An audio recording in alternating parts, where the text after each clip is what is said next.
Alhamdulillahilladzi an'ama 'alaina bil iman wal islam. Asyhadu an la ilaha illallah wahdahu la syarika lah. Wa asyhadu anna Muhammadan 'abduhu wa rasuluhu la nabiyya ba'da.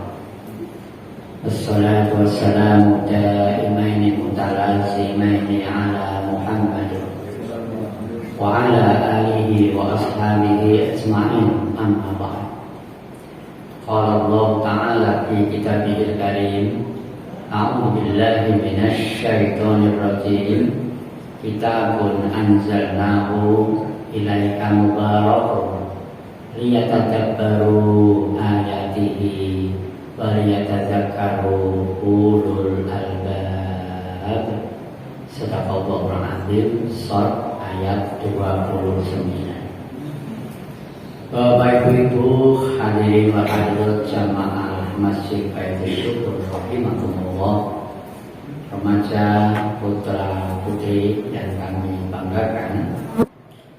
Mari kita bersyukur kepada Allah dengan mengucapkan kalimat tahmid hamdalah bersama-sama. Alhamdulillah. Semoga Allah lebih hadir dengan kekuatannya dan kesombongan kita akan tenggelam dalam pujian Allah Subhanahu wa Ta'ala. Segala puji bagi Allah, Rabb semesta alam. Salawat dan juga salam yang penting terus kita baca, kita haturkan kepada baginda Rasul Muhammad SAW. Jangan hanya menjadi ikon, salawat hanya menjadi stiker di mobil. Mobilnya belakangnya tulisannya besar, Allahumma sholli ala sayyidina Muhammad. Supir atau motor belas, terus atau motor juga menjadi ikon. Ketika sebuah sholawat hanya ditempelkan, itu tidak akan keluar barokah. Nah, sore ini kita akan membahas bagaimana cara meraih barokah Al-Quran. Berangkat dari Shad ayat 29. Kitabun anzalnahu ilaika mubarakun. Kitab Al-Quran ini kami turunkan. Al-Quran itu mubarak, memberi berkah, memberi barokah. Apa itu berkah? Ziyadatul khair alal ghair, bertambahnya kebaikan, bahkan orang lain bisa merasakan. Jadi ayam petelur barokah, wong liya iso ngrasake. Sudah loh, sudah nek warungnya barokah itu bisa digelar di pasar atau pasar murah. Itu konsekuensi dan tidak akan dipaksa-paksa. Barokah itu milik Allah. Kalau arti secara bahasa, barokah itu adalah berkembang, tumbuh terus menerus. Bukan keburukan yang berkembang, tetapi kebaikan hatta sampai kita diambil oleh Allah mati dengan husnul khotimah. Itu baru selesai kebaikannya, keberkahannya. Nah, sekarang persoalannya bagaimana cara mengalir keberkahan itu. Nabi lebih mengkerucutkan dalam sebuah hadis. Ana Abi Hurairah radhiyallahu anhu qala anna Rasulullah sallallahu alaihi wasallam. Hadis ini dari Abi Hurairah radhiyallahu anhu bahwasanya Rasulullah sallallahu alaihi wasallam bersabda,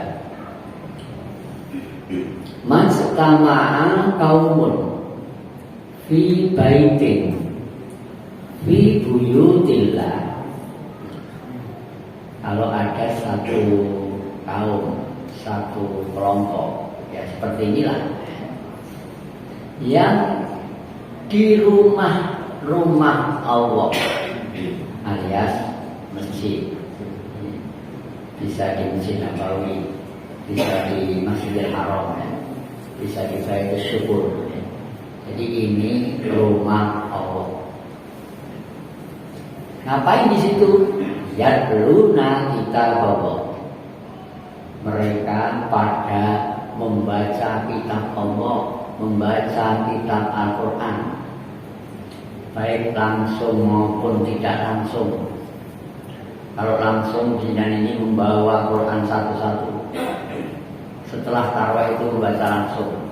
Tapi sore ini kita bertambah, selain yang luna kita bawa, wayataka rasunahu, saling mempelajarinya, mendengarkan keterangan-keterangan ayat-ayat. Jadi membaca ditambah dengan wayataka rasunahu, merenungkan bahasa sanggulnya, dibaca sendiri atau didengarkan, memasukkan hati, memasukkan pikiran, jalankan sedikit-sedikit. Ini namanya tadabbur, mentadabburi, liyatadabbaru ayatihi. Apa kata Rasulullah? Nazalatis sakinah, akan diturunkan ketenangan. Kalau ketenangan itu hal yang bisa kita ambil dari Al-Quran. Ketika Al-Quran kita baca dan kita pelajari. Ulun besok ketenangan itu barokah apa boten Pak? Barokah atau tidak Bu?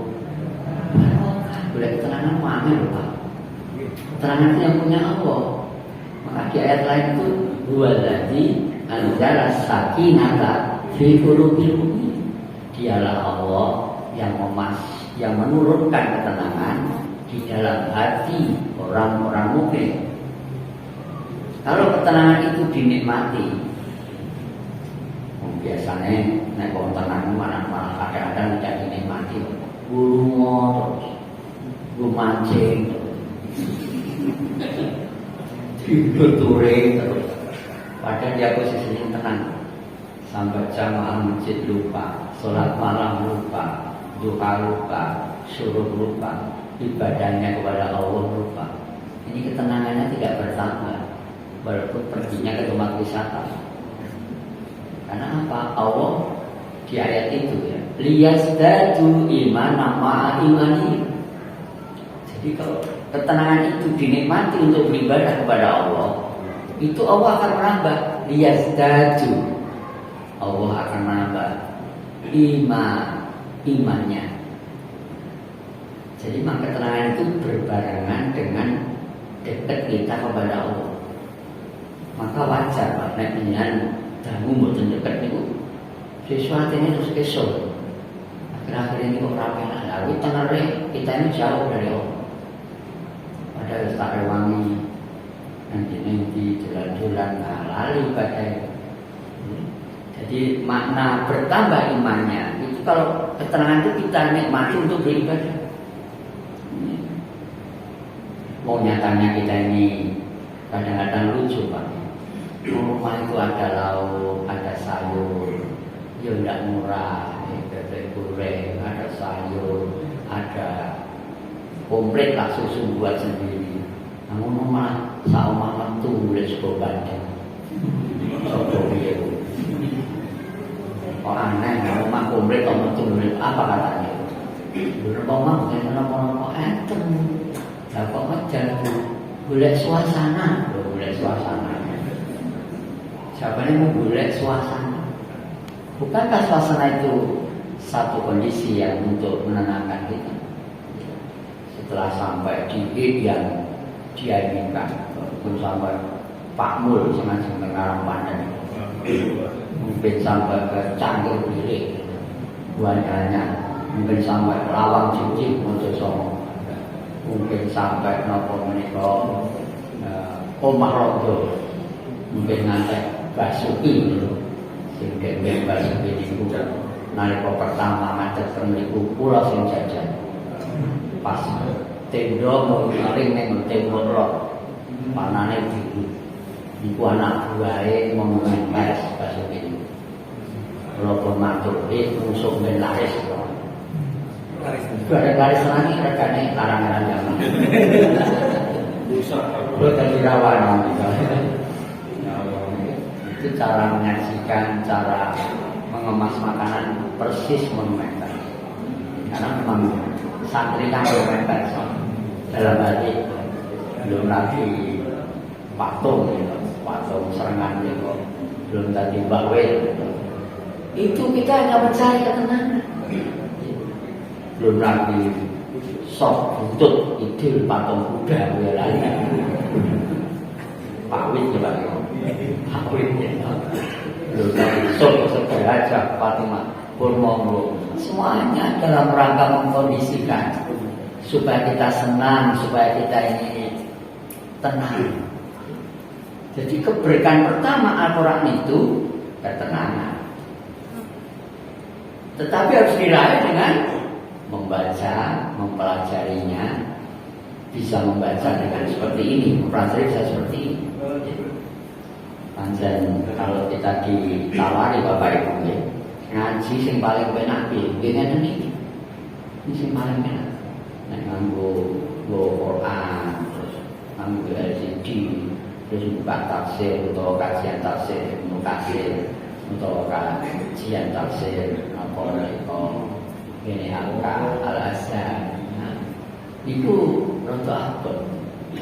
Nek ngeten iki wis karo ngantuk rapopo, slonjor rapopo ngeten.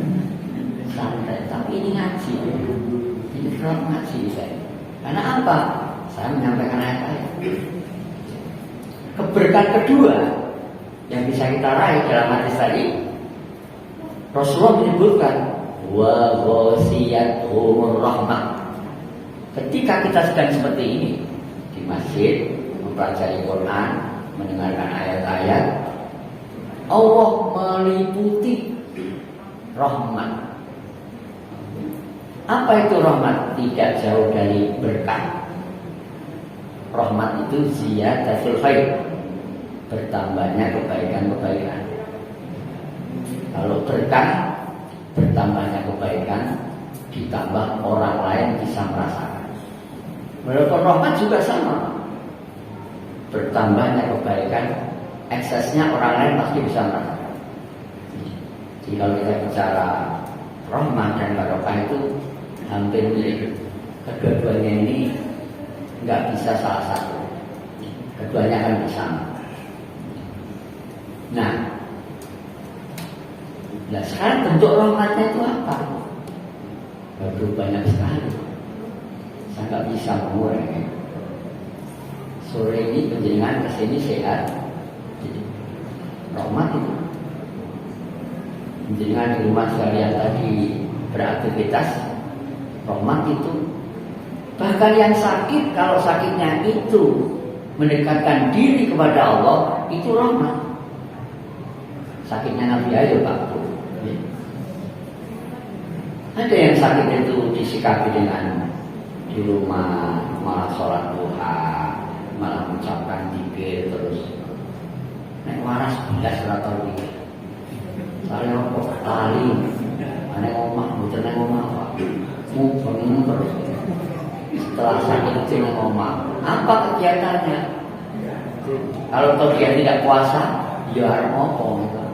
Makanya dia zikir bersolawat. Ini sakit yang memunculkan rahmat. Sakit yang memunculkan rahmat. Itulah sakitnya Nabi Ayub. Ketika sakit itu menggugurkan kesalahan-kesalahan kita, karena kita sabar, kata Rasulullah, ketika seseorang sakit, sabar menerimanya, beristighfar, maka dosanya akan berjatuhan. Toh kita sakit dengan sehatnya masih panjang sehatnya. Ada orang umur 70 sakit 2 tahun, pada sehatnya 68 tahun. Tapi sing cerita biasanya dibanget-banget gitu. Saya itu sakit, loro, wis 2 tahun. Ada rakyat 2 tahun ya. Kayak 2 tahun. Sehatnya sudah 2 tahun rapi sebut. Setelah itu meninggal. Itu sudah sakit lama kok. kasihan sekali, malah kayak 2 tahun lama. Sehatnya 68 tahun. Biasanya ketika 68 tahun itu sakitnya cuma flu, pilek, pegel, masuk rumah sakit, keluar. Nah, yang 2 tahun terakhir itu masuk rumah sakit nggak keluar. Itu tetap rahmat kalau yang bersangkutan istighfar kepada Allah SWT dan membuat dosanya berjatuhan dan dia husnul khotimah. Nah, jadi mati husnul khotimah bukan mesti ditandai dengan sehat, kan? Ada orang kecelakaan, sementara kita tahu orangnya rajin beribadah. Bukan terus karena kecelakaan dia tidak husnul khotimah, tidak bisa. Kecelakaannya hanya menjadi wasilah. Beliau diambil oleh Allah. Banyak ustaz yang matinya kecelakaan.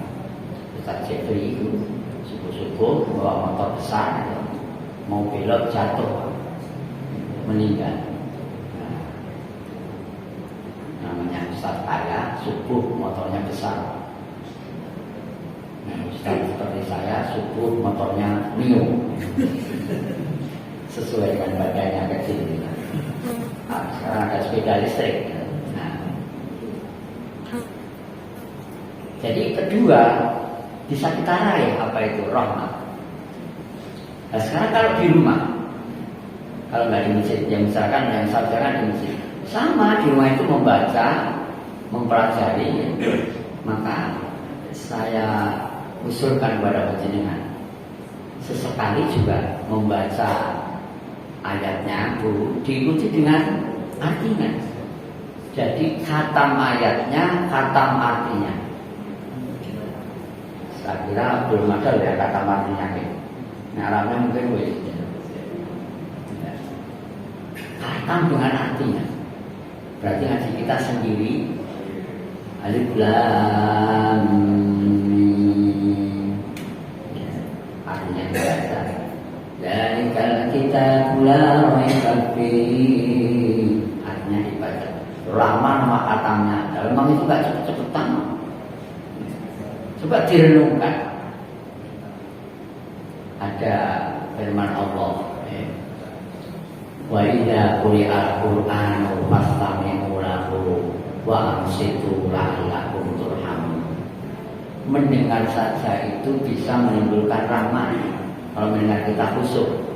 Dan ketika Al-Quran dibacakan, fastami'u, dengarkan, wa ansitu, perhatikan.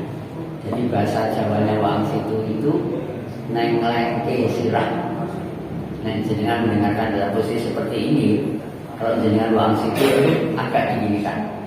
Hanya dimiliki rencanmu, dengan jelaskan perbedaan. Apa lagi? Nah, ini berarti penting masalah THR ya. Di sini ngomongnya tenangan ya. Ini ngomong biasa itu yang tak pesen opo, ini ngomong. Nah, ini origin banget. Itu bahasa Arabnya was itu. Nek wasmau ngeten iki biasa. Nek ngomong ngeten iku ngeten iki jenengan wasmau. Ini ketika jenengan memberikan tekanan secara khusus, tenang dan bukan karena khusus. Ini punya cara komunikasi 2 orang. Telinga kita itu dipasang. Apa pade? Nah, ini wang situ. Jadi wasma'u itu merumahkan wang situ mendengarkan plus memperhatikan. Plus karena sakit. Mengambil masalah saja. Apa pade? Saya ngomong ojo ojo. Awak dhewe ngomong. Nah, luar biasa bahasa Quran. Ya. Nah, berkah berikut ada di Al-Isra 82. Berupa berkah jiwa. Wa nunazzilu minal Qur'ani ma huwa syifaa'un wa rahmatul lil mu'minin wa la yazidudz zalimina illa khasara. Dan kami turunkan Quran itu untuk obat, untuk penawar. Nah, saat ini prakteknya pun, prakteknya jangan dibakar masukkan teh terus diminum, jangan. Prakteknya gampang. Ya. Ketika penjenengan pikirannya penat, ibu-ibu, bapak-bapak, coba baca Quran yang lama. Ketika suami istri terjadi konflik, bahkan istri rotok bentak-bentak Pak, langsung wudu jipuk Quran, mau moco sing suwe, bungok-bungok aja nih. Dengan moco Quran terus, saya serangan juga. Ibu-ibu gimana ketika dibentak-bentak suami, wudu langsung baca Quran. Enggak wudu pun juga boleh, langsung baca Quran. Semakin saya bentak kenceng, Quran itu semakin kenceng. Mungkin malah jadi cerita. Menyaku jangan LDP. Nah, mau Anglikan sebenarnya langsung bawa Quran, langsung diubah ke moco bandar kan. Kalau sesuai rapinak, sesuai Anglikan senangnya ngono mana. Orang kuat nampak terus muni. Kok ini kalau mau apa? Terus dibawa Quran. Apa aku setan lagi? Akhirnya saya ngajak. Iya, ketika marah itu kita setan. Karena marah itu bukan satu alasan untuk kita melampiaskan kekesalan kita, bukan. Nabi sampai ngendiko la takdzub dalam sebuah hadis arba'in analognya. Jangan marah. Boleh konflik, tapi marahnya itu. Maka ketika marah itu setan masuk. Dan setan masuk juga cari Quran. Itu jadi lu mau ngomong ini. Setan ngomong. Nah, kita lagi gagal itu dulu. Nah, ngomong aja lagi gagal. Terus di rumah ini besar juga sih betapa. Nah, seperti itu. Lalu Sayyidina Umar bin Khattab sing keras ya itu. Pemimpin orang kafir, pemimpin perang. Diwaca Quran meluluh. Menjamaah apa itu syukuran dulu. Sayyidina Umar bin Khattab keras bukan mana. Anak itu pendem separuh, marah. Tapi ketika Quran terus didengarkan pada dia, lama-lama beliau datang ke Rasulullah. Nabi saya Islam. Dan setelah dia Islam menjadi pembela utama Nabi, tetap pimpinan orang. Saya kira kalau kekerasan kita dengan Sayyidina Umar tidak ada apa-apanya, Pak. Sayyidina Umar menghadapi lawan gitu. Berperang di depan kelompok Nabi itu perangi ono sing mimpin waktu foto-foto semerpet Pak. Benar-benar pembela Islam, menjadi pembela Islam berbalik. Nah, jadi ada keberkahan di dalam jiwa. Lalu praktek berikutnya Rasulullah pernah mengajarkan kepada kita ruqyah dengan air putih. Ruqyah dengan air putih. Cobalah sekarang kalau cucu penjenengan malam-malam menangis ya, dan kencang biasanya per 1,5 tahun itu kadang-kadang malam itu nangis gak jelas sebabnya. Diajak tidak mau, diajak papa heran coba jenengan sahur gitu. Jenengan gendong jangan itu diwacake Fatihah Anas Falak Al-Ikhlas tiupkan dalam air putih. Setelah itu diminumkan. Boleh selama air putih aja Coca-Cola aja pantat air putih ya. Nggak perlu panggil ustaz, enggak. Keikhlasan Fatihah jenengan ini kan pengaruh keikhlasan. Jadi meskipun maaf jenengan tidak merasa jadi ustaz, tapi membawa sing ikhlas dan butuh sama Allah. Coba dicoba. Nanti nyubi buat jalan dicoba. Ketika ada orang yang dalam perjalanan sakaratul maut, karena ciri orang mau mati itu Bapak Ibu mesti nggak mau makan. Ini ciri utama. Sering jamaah itu lebih saya, Pak Ustaz, orang tua saya sakit, bagaimana ya? Saya tanya, masih tidak makan? masih Pak Ustaz dari pagi nyayang 2 piring masih jauh itu. Terus bagaimana cara baca Quran? Baca Quran. Jadi masih lama Ustaz. Ya masih lama masih doyan makan kok. Baca Quran dari Al-Baqarah ayat 1 sampai 20. Nanti penunggu berikut 20 sampai 30. Terus dibaca Quran sampai dia kritis. Setelah nggak doyan makan, dia hanya bisa memasukkan infus dan air. Coba air tadi dimasukkan. Ada yang sudah kita kasih bacaan apa itu Fatihah, Anas, Al-Falaq, Al-Ikhlas, Al-Kursi. Coba didulang ke sedikit-sedikit. Nah, sambil ditangking. La ilaha illallah. Karena dokter biasanya kalau sudah krisis banget Pak, dokter akan mengundang jenengan. Bapak atas nama keluarga ini berhitung. Seandainya saya infus terus, ini hasilnya juga nggak ada itu Pak. Jadi ini kalau infus berjam-jam berhari-hari tidak ada perkembangan. Bagaimana saya lepas? Kalau saya lepas berarti mati. Kan itu biasa Pak. Hanya keluarga biasanya memutuskan, Pak, santap musyawarah saudara-saudara, oke. Bagi Mas, bagi Bapak saya berubah. Ini kayak infusnya harus dicukup, bikin gue meninggal. Di kesepakatan awal itu, dokter minta musyawarah kita. Nah, dia ikhlas, infusnya diambil.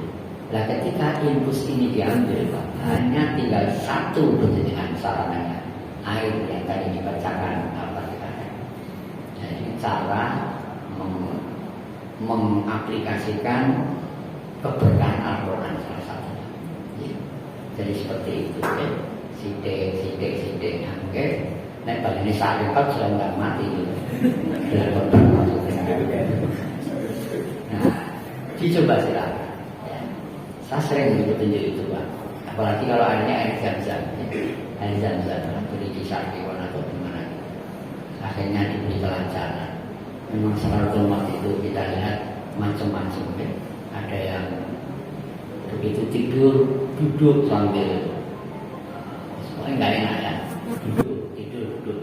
Tapi ada yang mati tidak melalui susah ya. Ada yang kelas PHG dia nabi ya. Itu meninggal sudah sehat Pak, infus dilepas semua, sudah duduk, bahkan besok sore mau pulang tinggal pulang. Nah ini jadi tenan Pak, ketika ada orang itu sakit, kok sehat, ampun ditinggal. Biasanya udah ditinggal, udah bagus sore, mau wis biar makan, wis lungguh, biar pamitan kok. Pak Harto mau meninggal, sehat Pak, berapa jam coba? Kawan saya itu begitu sudah diposting, diviralkan, langsung 1 jam kemudian drop langsung. 12 ya. Kalau ibu, bapak, kakek, nenek loro kok sehat Pak, kok jadi tinggal ini jojo pamitan tok tinggalnya. Banyak yang begitu ya. Jadi main kita mau apa itu mungkin ilmu kan salah satunya adalah dengan sering kita berkali-kali ya. Nah, mandi korong itu saya kira sebenarnya sudah bisa menangkap, bahkan bisa ngomong kalau jam kasih karena apa? Cukup dipegang ini belum jangkas merasa positif. Nah seperti itu. Karena Allah memberi ilmu dengan orang. Hadirin hadirat sekalian, ini yang saya sampaikan. Monggo keberkahan berikut diraih dengan cara intinya apa? Baca, direnungkan, jalankan sedikit-sedikit. Jadi saya pastikan kalau perintah Allah itu jenengan jalankan, Quran mesti berkah. Pasti. Gak mungkin tidak. Tapi syaratnya satu, dijalankan. Ya. Sholat malam dijalankan. Apa itu? Perintah-perintah dijalankan. Insya Allah. Demikian Bapak sekalian. Saya nanti tidak bisa ikut balik di sini ya Pak. Walaupun bisa menekuk satu air, tapi tidak bisa karena malam masih buat tempat dan jauh. Ya. Nanti misi pengging ke selatan kira-kira 5 km. Nah, kemudian misalnya di Wilasari. Kalau safarinya di Al-Kausar ini. Tapi saya selalu pamit karena ketika safari, kalau itu bukan tugas saya nggak bisa cetak. Kalau tugas saya, biasanya kalender sudah saya cetak. Saya sudah tugas di Mujahidin Wirogunan. Kalau untuk Al-Kausar, saya nggak bisa cetak. Ini cetak Al-Kausar. Maaf. Bila topik beridaya, benar yang datang dari Allah, keluar dari saya. Wassalamualaikum warahmatullahi wabarakatuh.